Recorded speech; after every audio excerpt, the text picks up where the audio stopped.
Umangat ka lang sa buhay, pati kapitbahay, nihayabangan mo. Malunggay lang hinihingi ha, babanat ka ng, asan kayo nung nagsisimula ako? Tanginan to, alam mo kung sinong angat na to? Putangin na, pipitas pa lang yung tao, kailangan isi-share pa yung kanta mo, gago! Putangin na mo. Sinyo versus Poison 13. Isa lang yan sa mga matchup na talaga namang kaabang-abang dito sa isa na namang solid na lineup na napaloob sa event ng Ahon 15 Day 3. Ang nakaraang araw nga ay naibahagi natin sa inyo ang mga nakakatawang linya na binahagi ng iba't ibang MC sa nakaraang Ahon 15 Day 1 at Day 2. Makalipas nga ng ilang taon ay muli na namang nagkaroon ng Day 3 ang Ahon at masabi nating mga solid din na mga battle MC ang mga naka-line up dito. Di nga katulad ng mga nakaraang Day 3 ng Ahon, kalabanan ng mga buwa battle ay mga review battle ng mga baguhang battle MC. Halos lahat nga ng mga battle MC na nakasali dito ay mga bagong MC at yung iba naman ay pangdikdikan talaga ang estilo sa laban. Marahil piling mga linya lang ang ating may babahagi dito sa videong ito at mga piling komedyante lang din ang naka-highlight sa videong ito. So for today's content ay sabay-sabay natin panoorin ang mga nakakatawang linya na binitawan ng mga iba't ibang MC sa event na ito. Welcome back ulit guys sa ating munting channel. So for today's video ay papanoorin natin ang Ahon 15 Day 3 Best Panel Lines. At paalala ko lang muna mga clips na inyong mapapanood sa araw na ito ay ayon lang sa abot ng aking nakayanan at kung meron man akong hindi na isama ay pwede kayo mag-comment sa baba at pag-usapan natin yan sa comment section. So tara na!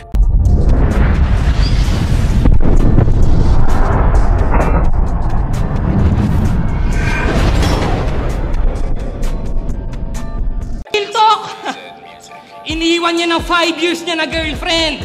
Sa ugali niya, nag-give up. Kasi nag-iba na daw yung pakikitungo mula nung nakapasok siya ng flip top. And guess what? Kinukulit niya yun ngayon para yung relasyon nila ma-bring back. Tinatakot pa na kapag di nag-reply, gagawan niya daw ng distract.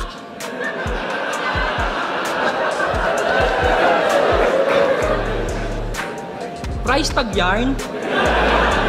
Ang hirap mo kabanding! Lahat kami lasing, tas ikaw kumukuha ng angle. Ang iniisip namin, paano kami makakauwi? Ang iniisip mo, sana mamaya may freestyle battle. Nako, mag-iingat ka, Arik. Meron tong angle sa'yo.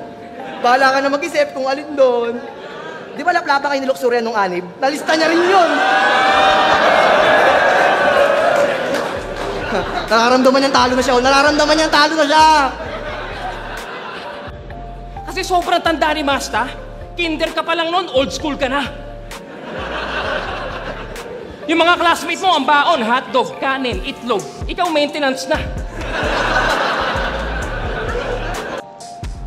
O, di ba?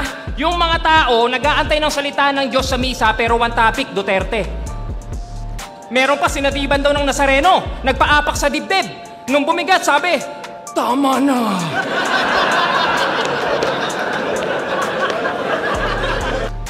Kain, tulog, gala, gym, tapos basketball. Diba? Tapos pag may nakapikunan dahil sa ingian, bubunot siya ng Bible.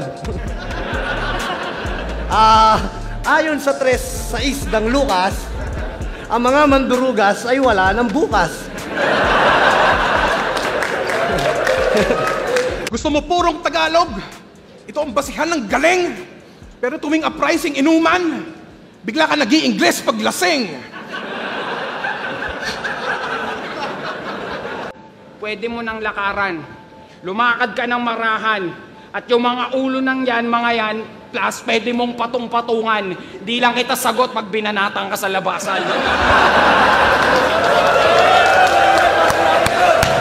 Una sa ating listahan ay ang Bakbakang Tulala at Dodong Saipa.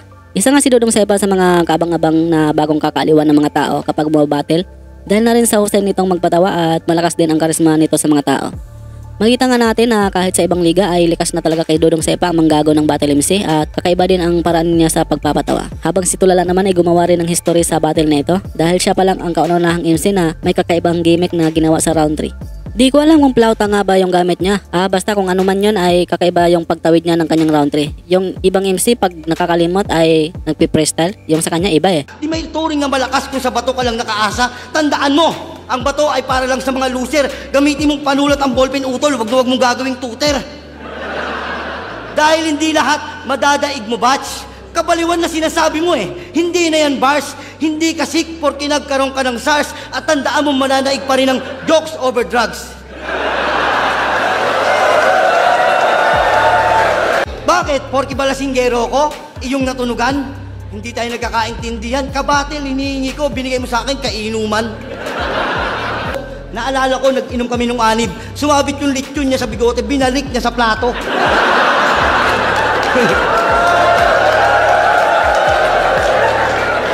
Baboy ka! Alam mo ba yung tulala? Masyado pang burara. Ang masakit pa doon is dura pa ng dura. Sabi niyo, sa'yo na. Kasi pakinggan mo mga linya mo. Halatang hindi na matino. Bukod sa hindi ka nagmumulti, bars, metaphor, hindi ka naliligo. Okay lang kung di ka naliligo, akin yung tinatanggap. Ang pinagtataka ko lang, bakit sa bigote ka dinadandrop?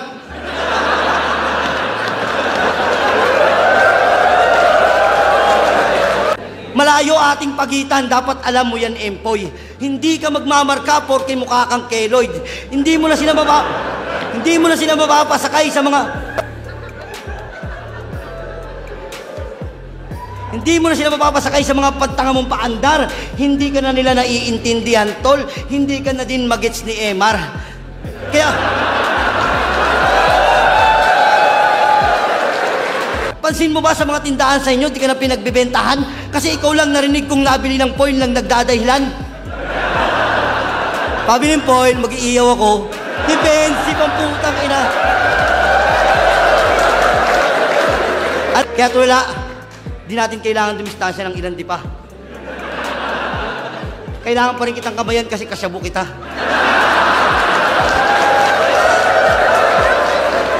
Di, sana may mga napulot kang payo mula sa iyong barkada. Huwag na huwag kang gagamit kung di mo ako sasama. Sunod naman ay ang sagupang Husky at Slack1. Ito pag nakita mo pa lang yung matchup ay asahan mo na talagang magiging masaya ang laban na ito dahil alam naman natin na pag hindi tournament ang sinalihan ni Husky ay dito na mangibabaw ang pagiging komedyante nito. Matagal-tagal nga ding di natin nakitang nagpapatawa si Husky sa mga battle simula nga nung laban niya kay Range ay parang umiba na din yung naging estilo nito sa laban. Habang si Slack1 nga ay mapay sa buhay o hindi ay kitang-kita mo talaga ang pagiging komedyante nito.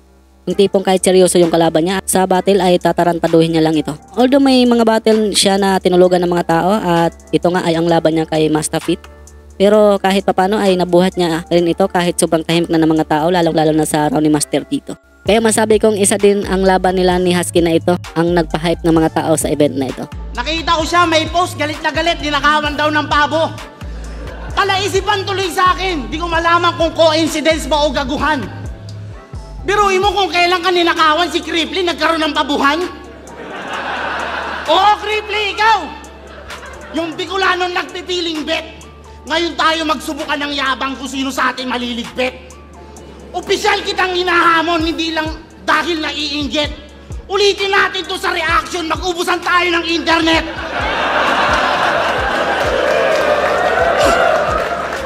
Naalala mo to? Tira pa yung pagbablog ko. Iwanan kitang nakaswero. Nang dahil sa ginagawa ko, sasagasaan kita ng pajero. Uy! Remind ko lang ha, yung nabili mong pajero, yung sensor ng parking mano-mano.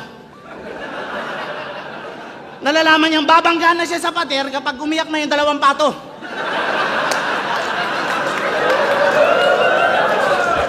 Matawa rin, no? Alam niya din eh. Tangina, pagpapasok kayo sa pajero niya, putang ina, pahirapan. Naka-welding yung 3 pinto, lahat sa driver dadaan. Ano ba na?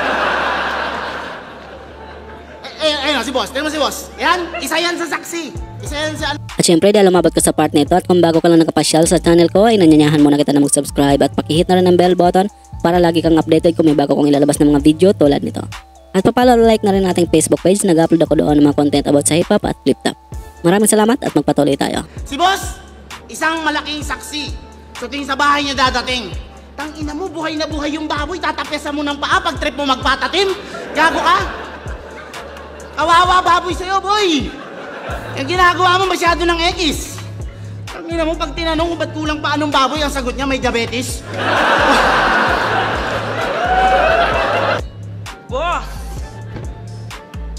Boss! Wala kang hanap buhay.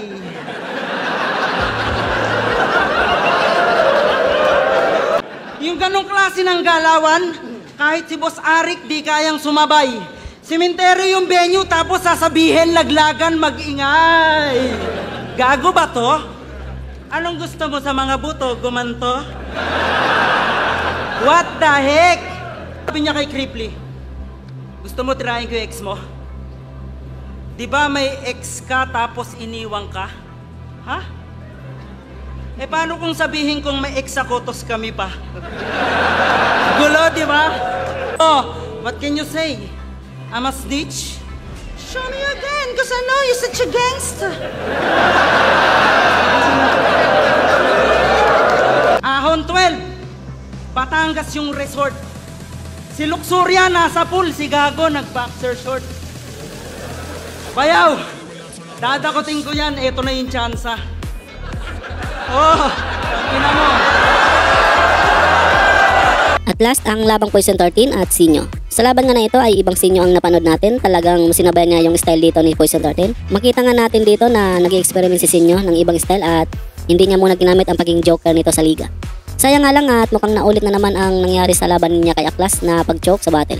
Kahit ako nalakasan din ako sa estilo ngayon ni Sinyo at kung di lang siya nag-choke, sobrang dikit ng laban at may posible pang matatalo niya dito si Poison 13. Habang si Poison 13 naman ay alam naman natin na talagang pangdiinan ng style nito sa laban at bihira mo nga lang na itong makikita magpatawa sa battle. Pero depende siguro sa nakakalaban niya. Kasi minsan pag tropa niya or malapit sa kanya, ang kanyang nakakalaban ay sumasabay din naman ito sa asaran at kalukuhan. So konti lang ang nakuha nating highlights dito sa laban na ito dahil sa hindi naka-joker mode ang ating Sinyo dito. Alam mo yung depresyon? Nai-stress na sa mga ginagawa mong kalokohan. Tangina kasing trip yan, makikipagkantutan. Tapos pag nahuli, maglulungkot-lungkutan. Kaya wag mo kong ino-OG. Si Lons, Lodi.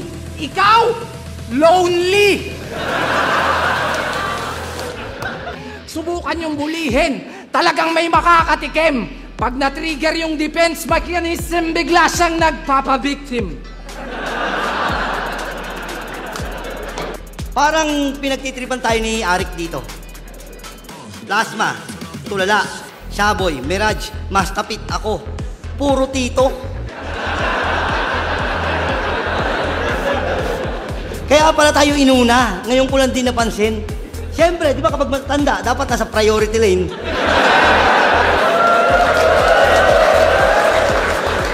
Pero main event sana ako. Kay boss ko hiniling.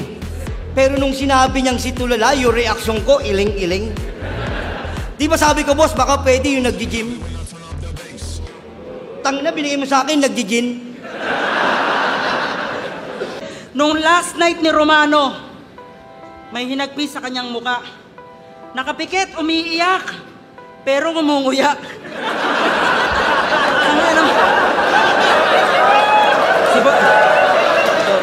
Tawa si boss siya, may sabi nun eh.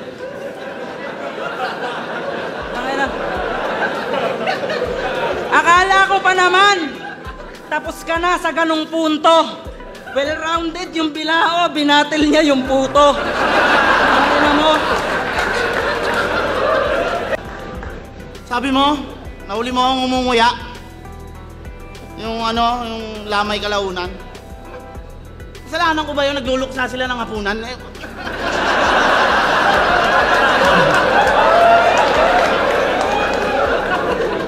Mabalasik na romantic.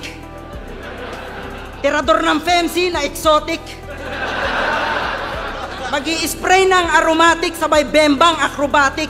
Yung chick niya mga adik, yayayain niya sa attic, bibili antibiotic, kita mo to, subumatic.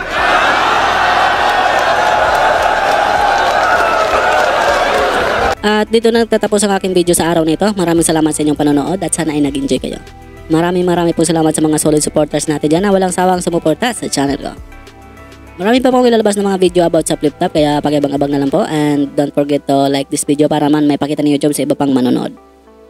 At hanggang dito lang guys. Salamat sa inyong suporta. Hanggang sa muli. Peace out.